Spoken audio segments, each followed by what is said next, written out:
नमस्कार दोस्तों, रेशियो की लॉकडाउन क्लास 5 में आप सभी का स्वागत है। ये लॉकडाउन क्लास ही है। लॉकडाउन के जरिए चलती चलती ये क्लास लॉकडाउन क्लास के रूप में जानी जाने लगी, तो हम इसे लॉकडाउन क्लास ही कहेंगे। तो लॉकडाउन क्लास नंबर 5 रेशियो में आप सभी का स्वागत है। तो मैं लिख देता हूँ कि रेशियो की जो क्लास है आज हमारी, वो क्लास है 5, यानी कि रेशियो की जो क्लास धीरे धीरे हम पढ़ते गए वो 5 क्लास तक पहुँच चुके हैं। और मैंने वादा किया था कि मैं अगली 2 क्लास में रेशियो को कवर कर दूँगा, तो मैं उम्मीद भी करता हूँ कि अगली 2 क्लास में कवर कर दूँगा। एक क्लास और लेंगे हम रेशियो की, उसमें हम कंप्लीट पूरा रेशियो पढ़ लेंगे। तो हम पिछली जो क्लास पढ़ रहे थे उसमें हम थोड़े से क्वेश्चन किए थे। क्वेश्चंस क्या थे? वो मिश्रण वाले क्वेश्चंस पे आ चुके थे। हम आईबीए का पूरा पोस्टमार्टम कर चुके थे, तो हम थोड़ा सा मिश्रण की ओर बढ़ चुके थे। तो हम मिश्रण वाले क्वेश्चन थोड़े से एडवांस लेवल के करेंगे। तो वे सिंपल क्वेश्चन थे, 2-3 क्वेश्चन किए थे। तो अगला प्रश्न मिश्रण का किस प्रकार? डायरेक्ट प्रश्न की ओर चलते हैं। तो अगला प्रश्न है, देखिए क्या प्रश्न है। 18 लीटर के मिश्रण में एसिड और पानी 5:1 में है। जब x लीटर पानी मिश्रण में मिला दिया जाता है तो अनुपात 3:1 हो जाता है। अनुपात 3:1 हो जाता है।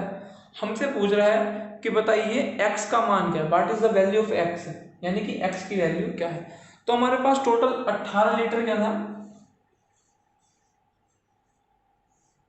हमारे पास टोटल 18 लीटर।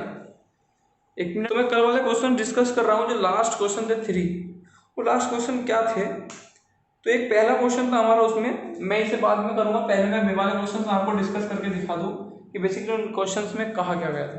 तो लास्ट क्वेश्चन था 80 लीटर का एक मिश्रण था जिनका अनुपात था 3:2। हमसे पूछा था कितना पानी और मिलाया जाए जिससे रेशियो 2:3 हो जाए। तो 80 लीटर मिश्रण था, और 80 लीटर मिश्रण में हमसे कह रहा है कि इनका रेशियो जो है 3:2 है। हमें रेशियो करना है 2:3। क्या करना है? 2:3। और हमसे पूछ रहा है कि पानी कितना मिलाएं कि हमारा रेशियो कितना हो जाए, 2:3 हो जाए। लेकिन यहाँ पर मिल्क और वाटर का रेशियो था, तो यहाँ भी मिल्क और वाटर का रेशियो होगा। तो मुझे बताइए, क्या हमारा मिल्क चेंज होगा? जितना मिल्क यहाँ था उतना मिल्क यहाँ होगा।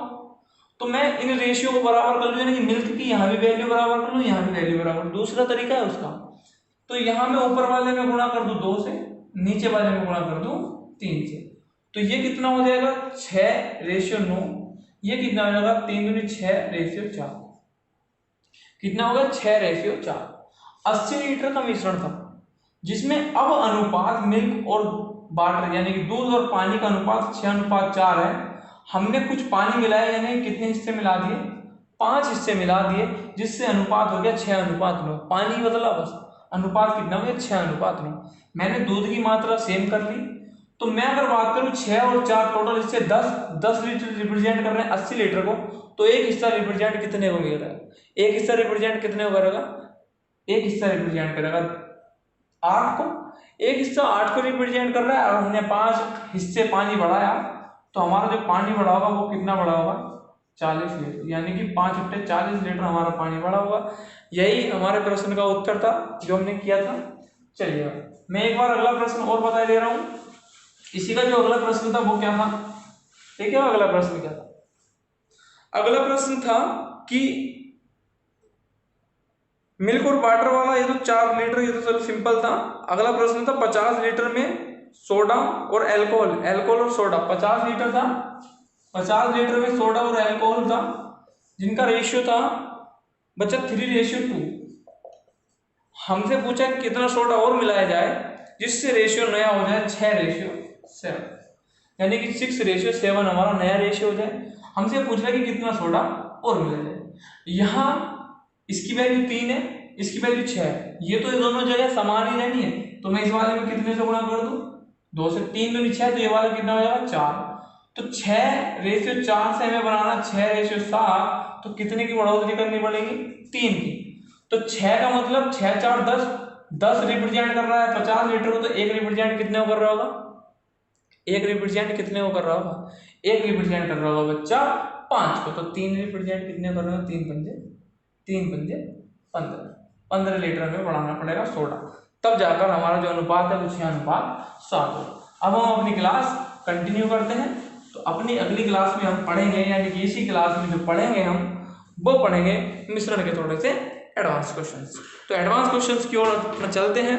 तो एडवांस क्वेश्चन में मैंने पहला क्वेश्चन बताया कि 18 लीटर के मिश्रण में एसिड और पानी का जो अनुपात है वो 5:1 है, उसमें x लीटर पानी मिलाया जाता है तो नया अनुपात 3:1 हो जाता है। तो बताइए x की वैल्यू क्या है, what is the value of x। देखिए हमारा कुछ भी मिश्रण है 18 लीटर, चलो 18 लीटर का हमारा एक मिश्रण है जिनका रेशियो है, उसमें रेशियो दे रखा एसिड और हमारा वाटर। एसिड और वाटर का रेशियो जो है वो दे रखा बेटा 5:1, 5:1 दे रखा है। हमसे कह रहा है कि बताइए हम उसमें x लीटर पानी मिला देते हैं, हम उसमें x लीटर पानी मिला देते हैं जिससे जो नया रेशियो है वो नया रेशियो 3:1 हो जाता है। कितना हो जाता है? 3:1 हो जाता है। तो मुझे बताइए हमने जो मिलाया वो मिलाया क्या, पानी या एसिड? पानी या एसिड? आप कहेंगे कि पानी मिलाया क्या? पानी। वो कितने लीटर? x लीटर पानी मिलाया जिससे हमारा नया रेशियो होगा 3:1। लेकिन हमारा एसिड तो ऊपर भी समान रहेगा नीचे भी समान रहेगा, तो मैं इसे समान ही कर लूं। ऊपर 5 है नीचे 3 है, तो मैं इनको समान करने के लिए ऐसी संख्या से गुणा करता हूं दोनों इक्वेशंस में जिससे हमारा समान हो। तो मैंने इसे कर दी 3 से गुणा, इस वाले को कर दी 5 से गुणा, इस वाले की इससे हमने गुणा की और हमारा जो नया रेशियो है वो 3×5=15 और 3×15=5।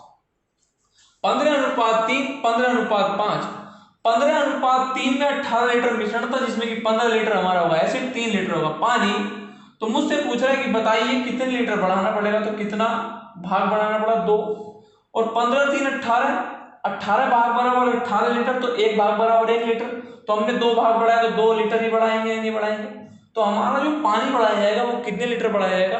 2 लीटर, जिससे हमारा अनुपात जो होगा वो क्या हो जाएगा? हमारा 5:1 से जो अनुपात चेंज हो जाएगा वो चेंज हो जाएगा 3:1 में। बात समझ में? अच्छा, अगले प्रश्न की ओर चले। तो अगला प्रश्न क्या है? देखिए अगला प्रश्न 70 लीटर, अगला प्रश्न 70 लीटर के एक घोल में शराब और पानी का अनुपात 5:2 है। अनुपात उल्टा करने के लिए कितना पानी और मिलाना चाहिए? यानी कि हमें अनुपात 5:2 की जगह कितना करना? 2:5 करना। हमें अनुपात क्या करना है? उलटना है। तो हमारा जो लीटर घोल है वो कितने लीटर है? 70 लीटर। हमारा घोल है 70 लीटर। 70 लीटर घोल में जो हमारा पहला रेशियो दे रखा है वो रेशियो दे रखा है, हमारा जो रेशियो दे रखा है वो शराब और पानी का, अल्कोहल और वाटर का, वो दे रखा 5:2। लेकिन हमें अनुपात क्या करना है? पलटना है, अनुपात बदलना है। तो अनुपात हो कितना जाएगा? 2:5। लेकिन अनुपात पलटेगा किस वजह से? हमें क्या मिलाना पड़ेगा? क्या मिलाना पड़ेगा? हमें मिलाना पड़ेगा वाटर, हमें पानी मिलाना पड़ेगा जिससे हमारा अनुपात क्या हो जाएगा? पलटना है। और हमसे पूछा कि कितना पानी मिलाए कि हमारा अनुपात पलट जाए या उल्टा हो जाए। तो हम देखते हैं कि अनुपात कैसे पलटे, कितना पानी मिलाए। तो देखिएगा एल्कोहल तो यहाँ भी इतना ही रहेगा, यहाँ भी इतना। एल्कोहल की मात्रा में कोई बदलाव नहीं होगा, लेकिन बदलाव जो होगा वो किसकी मात्रा में होगा? किसकी मात्रा में होगा? हमारे पानी की मात्रा में। तो मैं इनको बराबर कर लूँ, तो ऊपर वाले को 2 से गुणा, नीचे वाले को 5 से गुणा, इस वाले की इससे, इस वाले की इससे। तो हमारा जो नया रेशियो आएगा वो आ रहा है 2×10:4, इसका आ रहा है 5:10:5×5=25। यहां तक बात समझ में? जैसा कि हम पहले प्रश्न में भी किया, बराबर करना, बराबर कर दिया। अब हमसे कह रहा है कि बताइए कितना पानी और मिलाया जाए जिससे अनुपात पलट जाए। तो 10×4 14, तो 14 भाग ही तो रिप्रेजेंट कर रहे होंगे 70 लीटर को।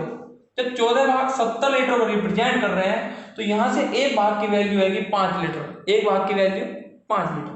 14×5=70, पढ़ा याद होना चाहिए 14 भाग, तो 14×5=70। तो एक भाग की वैल्यू 5 आई और हमने कितने भाग बढ़ाए? 4 से 25 हो गए, तो हमने बढ़ाए कितने भाग? 21 भाग बढ़ाए। और एक भाग की वैल्यू 5, तो 21 भाग की वैल्यू 105 लीटर हमें पानी बढ़ाना पड़ेगा जिससे हमारा अनुपात उलट जाएगा, पलट जाएगा, उल्टा हो जाएगा। समझना कि उसकी टांग ऊपर सर नीचे हो जाएगा, तभी हमारा अनुपात क्या होगा? पलट जाएगा। तो हमें कितना पानी मिलाना पड़ेगा बच्चा? हमें पानी की मात्रा जो मिलानी पड़ेगी वो मिलानी पड़ेगी 105 लीटर। बात समझ में? यहाँ तक उम्मीद करता हूँ प्रत्येक बच्चे को बात समझ में आगे। तो आगे चले, देखिए लो, आज तो डस्टर भी हमने स्पेशल लिया है, अपने घर से वीडियो बना रहे हैं बेटा। यहाँ पर कोई हमारे पास डस्टर मार्कर की सुविधा नहीं है, सब जुगाड़बाजी से बनाया हुआ है, सब ये सब जुगाड़ से किया हुआ है। आपको नहीं बताऊंगा वरना आप भी कर लेंगे। देखिएगा अगला क्वेश्चन क्या है, देखिएगा नमक के 120 लीटर घोल में नमक और पानी का अनुपात जो है 3:5 है। नमक के 120 लीटर घोल में जो नमक और पानी का अनुपात है वो 3:5 है। इसे 6 घंटे तक धूप में रखा जाए तो अनुपात उल्टा हो जाता है। अनुपात कितना हो जाता है? उल्टा हो जाता है। तो बताइए कितना पानी वाष्पीकृत हुआ, कितना पानी वाष्पीकृत का मतलब कितना पानी धूप में उड़ गया। अब हमें क्वेश्चन उड़ाना है, हमारा पानी भी उड़ गया, क्वेश्चन भी उड़ाना है। तो क्वेश्चन उड़ाएं, आइएगा। पानी तो उड़ गया, पानी को कहाँ से लाना है, अब तो क्वेश्चन उड़ाना है। देखिएगा तो नमक का जो घोल है वो कितना है? 120 लीटर। हमारे पास नमक का घोल है बेटा 120 लीटर, और इस नमक के घोल में 120 लीटर के घोल में नमक और पानी का जो अनुपात है वो कितना है? 3:5, यानी कि साल्ट और वाटर का जो रेशियो है 3:5 है। 6 घंटे तक धूप में रखा, इससे अनुपात क्या हो गया? पलट गया। तो यानी कि कितना हो गया? 5:3 हो गया। कितना हो गया? 5:3 हो गया। तो मुझे एक बात बताइएगा, जो वाष्पीकरण होगा वो नमक का होगा या पानी का होगा? क्या का होगा? वो हमसे प्रश्न में पूछ रहा है कितने लीटर पानी वाष्पीकृत हो गया, तो वाष्पीकरण जो होगा वो क्या का होगा? पानी का होगा। तो हमारा जो नमक है वो इतना ही यहाँ रहेगा, इतना ही यहाँ रहेगा, लेकिन यहाँ 3 हिस्से दिखा रहा है, यहाँ 5 हिस्से दिखा रहा है। तो हमें क्या करना पड़ेगा? फिर वही तिगड़म बैठानी पड़ेगी। वो तिगड़म क्या है? बराबर कीजिएगा, इसको 5 से गुणा, इसको 3 से गुणा। यहाँ आया 15:25, यहाँ आया 15:9, यहाँ आया 15:25, यहाँ आया 15:9। हमारे पास 25 और 15 टोटल हिस्से कितने हो गए? 40, और 40 हिस्से ही रिप्रेजेंट कर रहे हैं कितने भाग, कितने लीटर को? 120 लीटर को। जब 40 भाग बराबर 120 लीटर, तो एक भाग का मान कितना होगा? एक भाग का मतलब 40 या 120, एक भाग का मान है 3 लीटर। और हमारा बताइए जो जल है वो कितना कम हुआ? 25 से कितना रह गया? 9। तो हमारा कम कितना हुआ? 16। एक भाग का मतलब 3, तो 16 भाग का मतलब 16 या 48 लीटर जो हमारा जल है वो क्या हो गया होगा? वाष्पीकृत हो गया होगा। 48 लीटर जल हमारा क्या हो गया होगा? वाष्पीकृत हो गया होगा। बात समझ में? हमारा जल भी उड़ा, प्रश्न भी उड़ा। अगले प्रश्न की ओर चलें, उसे भी उड़ाना है। प्रश्न है बेटा, एक बर्तन में स्प्रिट और पानी का अनुपात 4:3 है। अगर इसमें 5 लीटर स्प्रिट और 5 लीटर पानी मिला दिया जाए तो अनुपात 5:4 हो जाता है। पानी की प्रारंभिक मात्रा ज्ञात कीजिए। पानी की प्रारंभिक मात्रा ज्ञात कीजिए। अभी तक प्रश्न धीरे धीरे इंक्रीज होते जा रहे हैं। सबसे पहला प्रश्न 70 लीटर है, उसमें हमने क्या किया कि कितना पानी और मिला जाए, अनुपात ये हो जाए या अनुपात पलट जाए। हमसे पूछा था एक चीज की वैल्यू सेम थी, अगला जो हमने मिलाया कि वो कितना मिलाए कि अनुपात हमारा चेंज हो जाए। उससे अगला प्रश्न बना कि एक मिश्रण है, उनका अनुपात ये है, उसमें अगर इतने लीटर ये मिला दे। अभी प्रश्न अगला प्रश्न क्या आया कि एक बर्तन में स्प्रिट और पानी का अनुपात है 4:3, स्प्रिट और वाटर का रेशियो है 4:3, और हमसे कह रहा है कि मिश्रण अगर इसमें 5 लीटर स्प्रिट, यानी कि स्प्रिट भी कितने लीटर? 5 लीटर, और वाटर भी कितने लीटर? 5 लीटर। 5 लीटर स्प्रिट और 5 लीटर वाटर बढ़ा दिया जाए तो जो हमारा नया रेशियो है बेटा वो कितना हो जाता है? 5:4 हो जाता है। 5:4 हो जाता है। मैं पहले आपको कंसेप्चुअल तरीके से बताऊंगा, फिर आपको डायरेक्ट ट्रिकली मेथड्स बताऊंगा। ट्रिकली मेथड्स के लिए जगह छोड़ देता हूँ, कंसेप्चुअल उधर देखिएगा। यहाँ अगर मैं स्प्रिट की बात करूँ तो स्प्रिट 4x हो सकता है, तो ऑटोमेटिकली वाटर कितना होगा? 3x होगा। अगर 4x में मैं 5 लीटर मिला दूं, यदि मिला दिया मैंने 5 लीटर, तो फिर 3x में भी कितने लीटर मिला? 5 लीटर। इनका अनुपात क्या हो गया? 5:4। 3 गुणा कीजिएगा, x की वैल्यू आ जाएगी। हमसे पूछा क्या था? हमसे पूछा था कि पानी की प्रारंभिक मात्रा 3x होगी, वो हम x की वैल्यू से निकाल लेंगे। देखिएगा निकाल के दिखा रहा हूँ। 4 चौक 16x जमा 4 पंजे 20 बराबर 5 या 15x प्लस 5 पंजे 25 ये 20 इधर जाएगा, 15 इधर आएगा, तो x की वैल्यू यहाँ से आ रही है 5, तो टोटल हमारा जो होगा वो 15 लीटर होगा। तो 15 लीटर हमारा वाटर आया। लेकिन देखना कि प्रश्न करना कैसे है। प्रश्न करना ये है कि हम देखते हैं कि यहाँ भी बराबर 5 लीटर बढ़ा, यहाँ भी 5 लीटर बढ़ा, तो हमेशा 100% बात है कि यहाँ जो इनका अंतर होगा वो भी बराबर होगा, यानी कि एक एक बढ़ा, 4 से 5 हो गया, 3 से 4 हो गया, तो एक भाग का मतलब 5 लीटर, तो 3 भाग का मतलब 15 लीटर। यही हमारे प्रश्न का उत्तर होगा। बात समझ में आई? अगला प्रश्न करें। कंसेप्चुअल बेस वो है, यहाँ पर ट्रिगली मेथड से आप डायरेक्टली कर सकते हैं। देखिएगा अगला प्रश्न क्या है। अगला प्रश्न है कि एक, अभी प्रश्न चेंज होते जाएंगे। अगर आपके मन में संदेह आ रहा है कि यहाँ अगर 5 लीटर की जगह 10 लीटर और 7 लीटर होता तो फिर क्या होता, चेंज होते जाएंगे। जैसे कि मैं IIM में कराया, तो ऐसे ही मैं मिश्रण में भी कराया, चेंज होगा बेटा, टेंशन न लीजिएगा। देखिए अगला प्रश्न क्या है।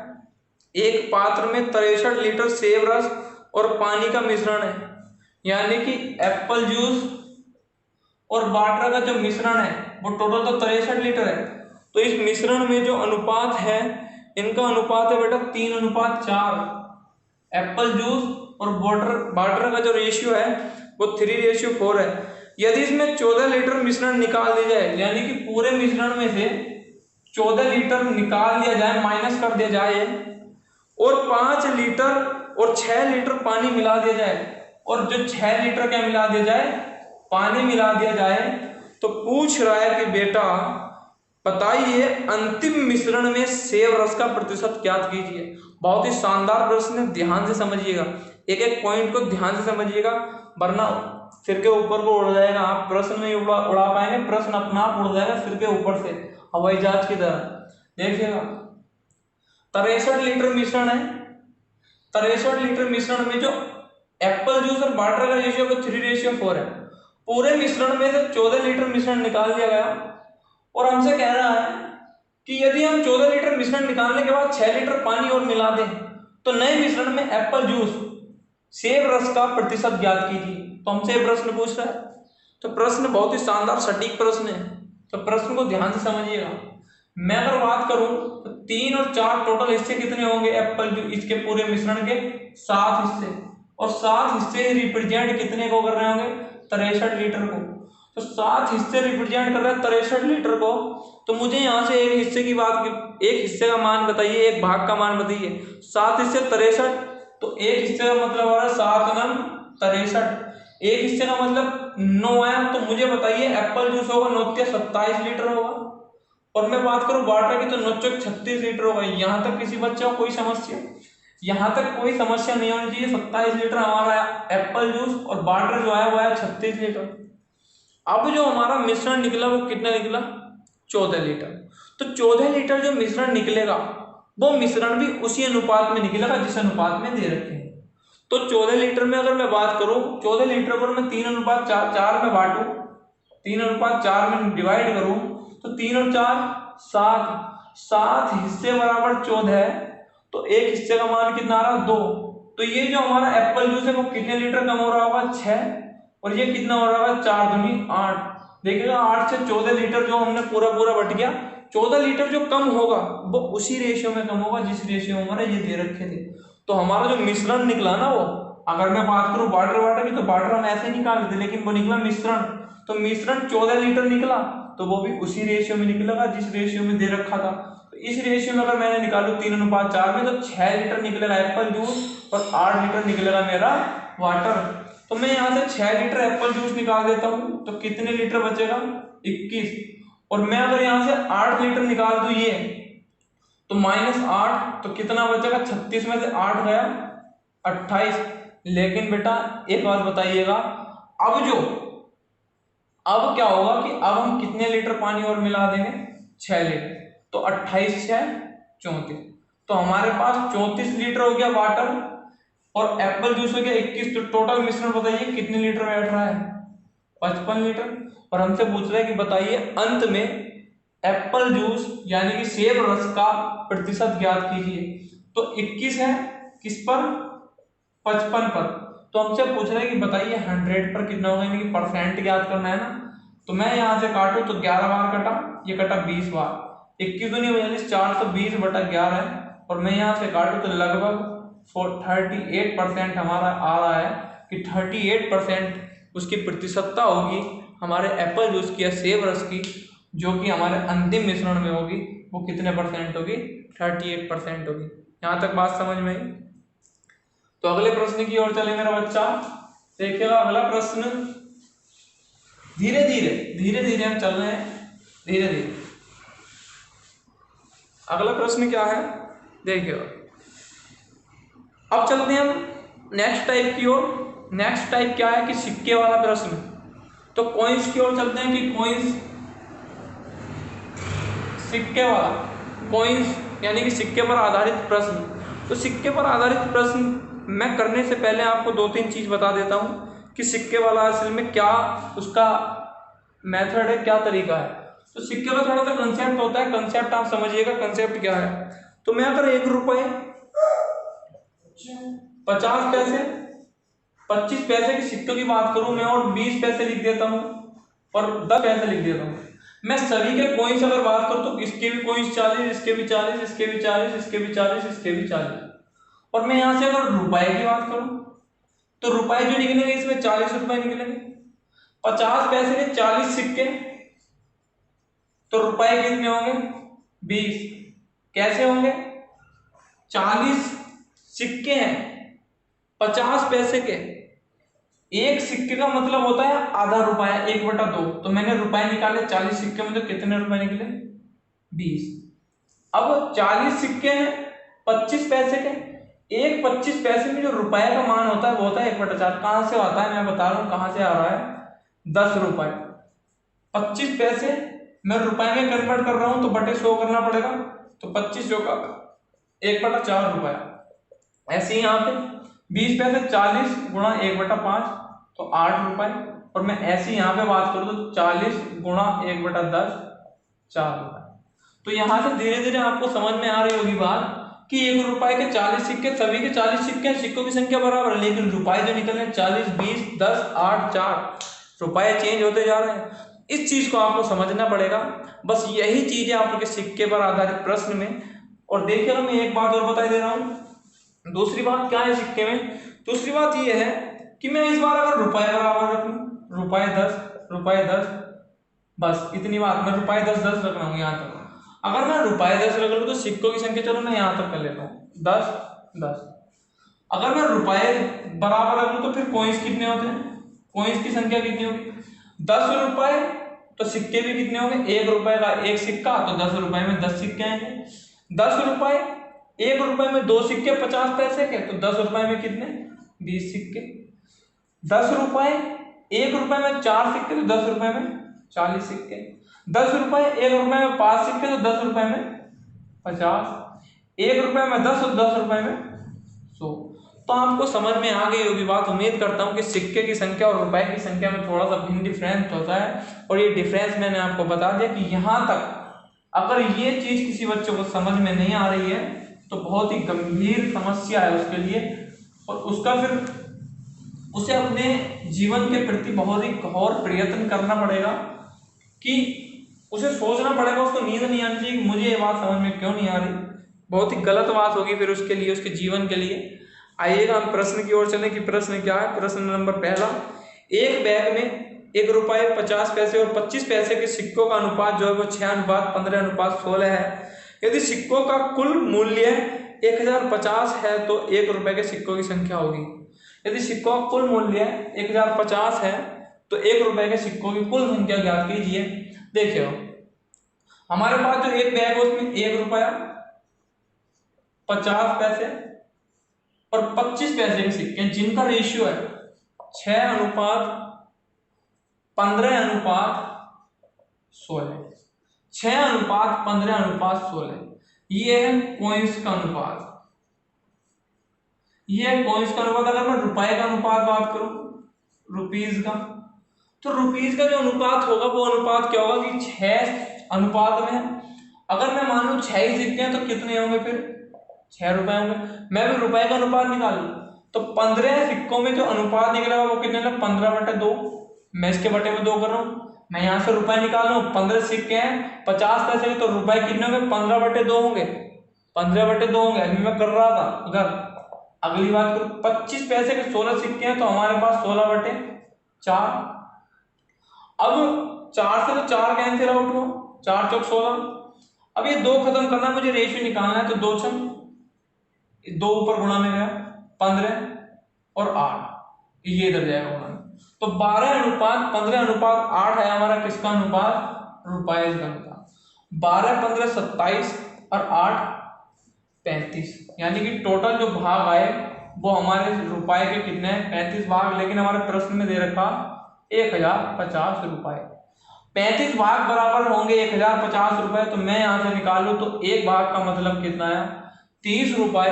एक भाग का मतलब 30 रुपए आया। और हमसे पूछ कर रहा है प्रश्न में, हमसे पूछ रहा है कि बताइए 1 रुपए के सिक्कों की संख्या। तो 1 रुपए के जो रुपए बनेंगे, 1 रुपए के सिक्कों का अनुपात तब 12 है, तो 30 के हिसाब से कितना निकलेगा? 360 रुपए। यानी कि 360 रुपए तो हमारे पास 1 रुपए के थे, बस एक एक के सिक्के से 360 रुपए बना लिए थे। तो 360 रुपए थे एक एक के सिक्के के। तो मुझे बताइए कि 360 रुपए में 1 रुपए के कितने सिक्के निकलेंगे? तो आपका उत्तर होगा 360 सिक्के ही होंगे। जब जाकर हम 360 रुपए बना सकते हैं, यानी कि एक एक रुपए के 360 सिक्के होंगे, तभी हम 360 रुपए का मूल्य दे सकते हैं किसी व्यक्ति को। आइएगा अगले प्रश्न से आपको पूरा क्लियर हो जाएगा। देखिएगा अगला प्रश्न क्या है। अगला प्रश्न है, एक बैग में 216 रुपए हैं, जिसमें सिक्के हैं 1 रुपया 50 पैसे और 25 पैसे, जिनका अनुपात है 2:3:4। तो हमसे पूछ रहा है कि 25 पैसे के सिक्कों की संख्या ज्ञात कीजिए। इनका जो रेशियो दे रखा है वो 2:3:4, और हमारे पास कुल मूल्य जो दे रखा है वो कितने रुपए दे रखा? 216 रुपए। 216 रुपए कुल मूल्य है, सिक्कों का अनुपात है 2:3:4। और हमसे पूछ कर रहा है कि 25 पैसे के सिक्कों की संख्या ज्ञात कीजिए। फिर वही बात, मैं अगर यहाँ तो हमारे पास दे रखा कोइंस का रेशियो, तो मैं रुपए का रेशियो निकालू, क्योंकि हमारे पास दे के रखा है कुल मूल्य यानी कि रुपए। तो मैं यहाँ से अगर सिक्कों का रेशियो, इसका रुपए का रेशियो निकालू तो 2 का 2 ही रहेगा। लेकिन मैं यहाँ की बात करूँ तो 3/2 हो जाएगा, क्योंकि 50 पैसे के अगर 3 सिक्के हैं तो 3/2 रुपए होंगे। अनुपात 4 की बात करूँ तो 1 आएगा या नहीं आएगा, क्योंकि 4 सिक्के 25 पैसे के, तो 1 आ गया हमारे पास रुपया।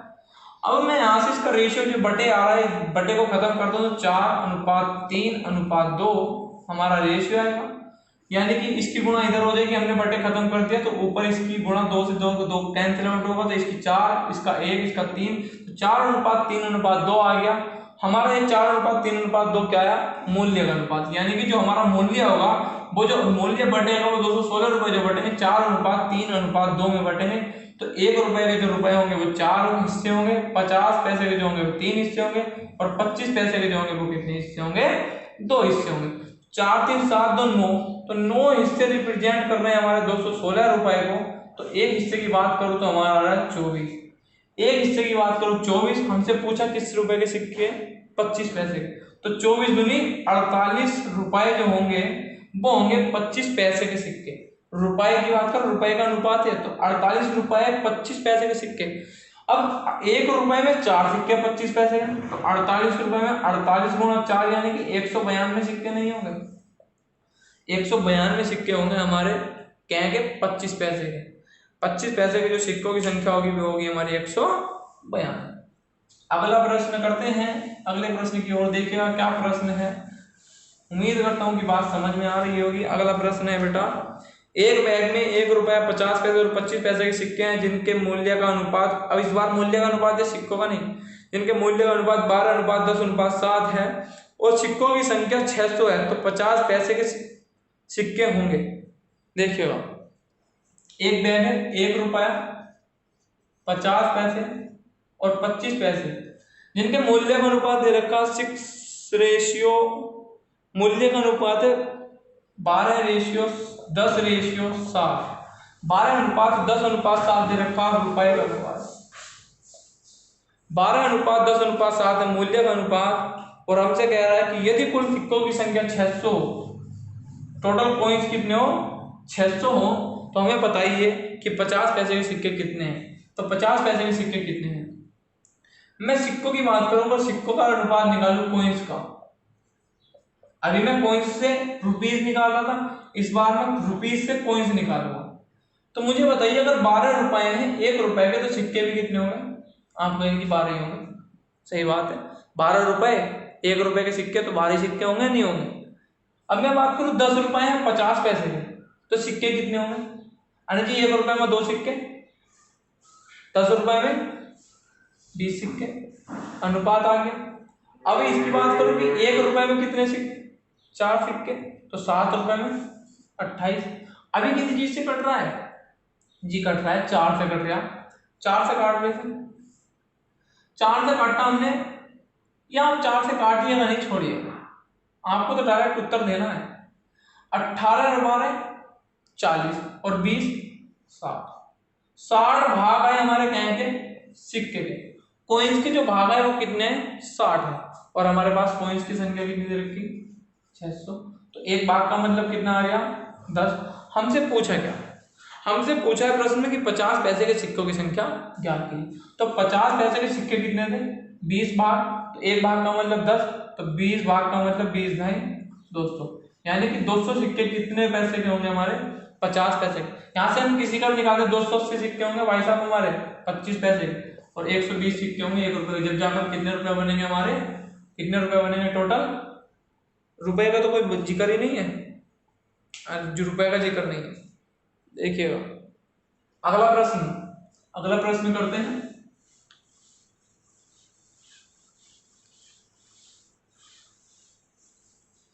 देखिएगा अगला प्रश्न क्या है। एक डिब्बे में 56 रुपए हैं, इस बार रुपए बोल दिए। एक डिब्बे में कितने रुपए हैं, 56 रुपए हैं, जिसमें 1 रुपए 50 पैसे 25 पैसे के सिक्के हैं। 1 रुपए 50 पैसे और 25 पैसे के सिक्के हैं, जिनका अनुपात निकालना पड़ेगा। जिनका अनुपात नहीं दे रखा, ये दे रखा कि 50 पैसे के सिक्कों की संख्या, 50 पैसे के सिक्कों की संख्या 25 पैसे के सिक्कों की संख्या से 2 गुनी तथा 1 पैसे के सिक्कों की संख्या से 4 गुनी, जिसमें 50 पैसों के सिक्कों की संख्या 25 पैसों के सिक्कों की संख्या से 2 गुनी तथा 1 रुपए के सिक्कों से 4 गुनी है। 1 रुपए के सिक्कों से 4 गुनी है। तो हमें जो अनुपात निकालना पड़ेगा कॉइन्स का, वो अनुपात आएगा, अगर मैं 1 रुपए के सिक्कों का अनुपात 1 मान लूं, तो मुझे बताइए 50 पैसे इसके 4 गुना है, तो 4 ये होंगे, और मुझे मानना है कि 25 पैसे के सिक्के से 2 गुने हैं 50 पैसे के, तो ये ऑटोमेटिकली कितने होंगे, 2 होंगे। तो इनका जो रेशियो आएगा वो कॉइन्स का वो कितना आया, 1:4:2। हमसे पूछ रहा है कि बताइए 50 पैसे के सिक्के कितने हैं। जब हमारे पास 56 रुपए हैं, सिक्कों का अनुपात 1:4:2 है, हमसे पूछ रहा है कि 56 रुपए में हमें बताइएगा कि हमारे पास 50 पैसे के कितने सिक्के हैं। यहाँ से मुझे क्या निकालना है कि रुपीस का अनुपात निकाल दूं, तो मेरा फिर प्रश्न जो होगा वो हल्का हो जाएगा। तो मैंने जैसे पहले प्रश्न में रुपीस का अनुपात निकाला था, यहाँ पर 1 आ रहा था, 4 कॉइन से 50 पैसे के, तो रुपए का जो मतलब होगा वो कितना होगा, 4/2। यहाँ अगर 25 पैसे के 2 रुपए हैं, तो 2 सिक्के हैं, तो रुपए कितने लेंगे, 2/4। यहाँ से मैं रेशियो निकालता तो 4 ही करना, 4 दूनी 8 और 2 ऐसे ऐसे 8 4 12 तो 14, यानी कि 14 भाग जो रिप्रेजेंट करेगा वो कितने को, 56 को। तो 1 भाग का मतलब आया 4 रुपए। हमसे पूछा किसके सिक्के, हमसे पूछा 50 पैसे के सिक्के, तो 50 पैसे के रुपए निकाल लेता हूँ, तो 8 चौक 32 रुपए होंगे हमारे 50 पैसे के, और 1 रुपए में 2 सिक्के, तो 32 रुपए में कितने सिक्के होंगे, 64 सिक्के। तो हमारे प्रश्न का उत्तर कितना होगा, 64 रुपए होगा, यानी कि 64 सिक्के होगा। 64 सिक्के हमारे जो निकलेंगे वो क्या निकलेंगे, 50 पैसे के निकलेंगे। और लास्ट प्रश्न आज की क्लास का ब्रह्मास्त्र प्रश्न है, देखिएगा कैसा प्रश्न है। अगर आपको यहाँ तक सभी प्रश्न समझ में आए और ये प्रश्न आपने बना लिया तो बहुत ही अच्छी बात है। मैं उम्मीद करूंगा कि ये प्रश्न बना लेंगे, और ये प्रश्न आपने बना दिया तो आपकी क्लास पढ़ने का पूरा प्रयास सही गया, यानी कि सही, आप सही डायरेक्शन में पहुंच गए। देखिए आदित्य ने 10 पैसे और 20 पैसे, आदित्य ने 10 पैसे और 20 पैसे, 10 पैसे के सिक्के और 20 पैसे के सिक्के प्राप्त किए। कुल सिक्के 50, टोटल कॉइन्स 50 हैं और टोटल रुपीस जो हैं वो कितने हैं? 6। कुल सिक्के 50, टोटल रुपीस 6। तो हमसे पूछ रहा है बताइए 20 पैसे के सिक्के कितने होंगे? 20 पैसे के सिक्के कितने होंगे? देखिए ना, अगर मैं बात करूं कि 10 पैसे के सिक्के मैं मान लेता हूं, 10 पैसे के सिक्के जो है मैंने मान लिए x, और 20 पैसे के सिक्के जो मान लिए मैंने मान लिए y। x सिक्के 10 पैसे के, 20 पैसे के y सिक्के, तो मुझे बताइए सिक्कों की कुल संख्या कितनी है? x जमा y। लेकिन दे कितनी रखी टोटल कॉइन्स? 50। कितनी दे रखी? 50। ये बहुत ही इंपॉर्टेंट समीकरण है, यही पूरे प्रश्न को हमारे हल करेगी। लेकिन मैं बात करूं दूसरी बात कि अगर मैं रुपए निकालूं तो 10x, x सिक्के 10 पैसे के, तो रुपए कितने होंगे? अभी पैसे निकलने हैं, 10x जमा 20 पैसे के 22 सिक्के, तो पैसे कितने होंगे इसमें? 20y बराबर 6 को भी मैं पैसे ही बना रहा हूं तो कितने हो गए? 600। तो मुझे एक चीज काटनी पड़ेगी। काटनी क्या कि मैं 10x काट दूं तो मैं इस समीकरण को भी कहते गुणा कर देता हूं 10 से। तो 10x जमा 10y बराबर कितना होगा? 10 पंजे 50 यानी कि 500। 10x से 10x कैंसिल आउट हुआ, तो 10y का जो मान आया वो कितना आया? 100 आया। तो y का जो मान आया वो कितना आया? 10 आया। जब y का मान 10 आया, हमसे पूछा गया प्रश्न में कि 20 पैसे के सिक्के होंगे, तो 20 पैसे के सिक्के भी हमने कितने माने थे? 22 माने थे। तो 22 माने थे, तो हमने 22 जो हमारे सिक्के होंगे वो कितने हैं? 10। यानी कि हमारे प्रश्न का उत्तर भी कितना होगा? 10 होगा। उम्मीद करता हूँ कि बात समझ में आ गई होगी, और उम्मीद जब बात समझ में आ गई तो आज की क्लास को हम यहीं रोकते हैं। तो अगली जो क्लास होगी हमारी रेशियो पार्ट नंबर 6, ओवरऑल पूरा रेशियो कंप्लीट के साथ हम आएंगे अगली क्लास में। और आज की क्लास को यहीं समाप्त करते हैं, मिलते हैं अगली वीडियो में। Okay bye, Radhe Radhe. और हमारे चैनल को सब्सक्राइब कीजिएगा, लाइक कीजिएगा और वीडियो को सभी तक पहुंचाइएगा, शेयर कीजिएगा। बहुत बहुत धन्यवाद आप सभी का।